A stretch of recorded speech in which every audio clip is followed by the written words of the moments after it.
Bonjour, donc je vais vous faire un petit retour sur notre exploration d'approche transversale de l'utilisation des milieux naturels. C'est le projet Transverse. Alors dans ce projet, on a abordé deux défis liés à la caractérisation des milieux naturels.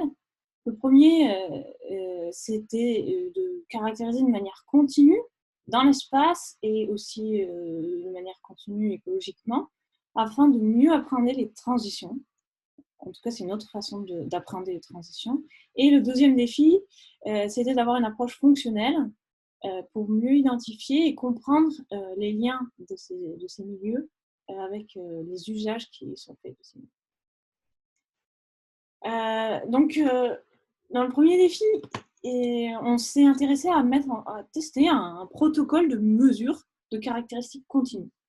Donc, quand on mesure par exemple la hauteur de végétation dans différents habitats Natura 2000, on se rend compte qu'il y a des habitats qui sont très homogènes et d'autres qui sont très hétérogènes écologiquement. Et puis, il y a aussi des polygones qui sont de différentes tailles. Donc, évidemment, des polygones de plus grande taille ont tendance à être plus hétérogènes parce qu'ils peuvent contenir des mosaïques et donc des mosaïques dans lesquelles on peut avoir de la très grande variabilité. Donc, l'idée ici, c'était d'aller sur le terrain et de regarder quelles sont les caractéristiques qu'on peut mesurer à une échelle de résolution de 25 mètres. Donc, on s'est intéressé à des choses qui ont déjà été faites, la hauteur de végétation, la structure verticale.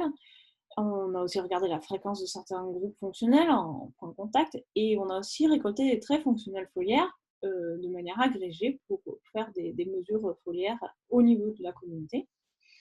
On s'est intéressé à la fréquence et au type de recouvrement du sol, à la profondeur du sol et à la présence de quelques espèces indicatrices. Donc ce sont des relevés qui sont à compléter, peut-être encore sur les aspects du sol, mais dont l'idée c'est d'avoir des mesures continues, rapides et qui ne demandent pas une expertise trop avancée. Donc la durée moyenne des relevés, selon les types de milieux, c'était entre 15 minutes et 30-45 minutes selon les types. Donc ensuite, l'objectif, c'est de pouvoir extrapoler spatialement ces caractéristiques continues en utilisant des données additionnelles, de données topographiques, etc. Donc, pour l'instant, on a fait des échantillonnages qui essayaient de maximiser la variabilité sur certains sites et on a des... Donc, c'est quand même local, hein, c'est un petit versant, c'est un petit gradient. Et donc, dans ces cas, on a des bons premiers résultats qui donnent de l'espoir pour faire ces sortes d'extrapolation spatiale. Donc, le deuxième défi qu'on a abordé, c'est celui de la mesure de caractère fonctionnel.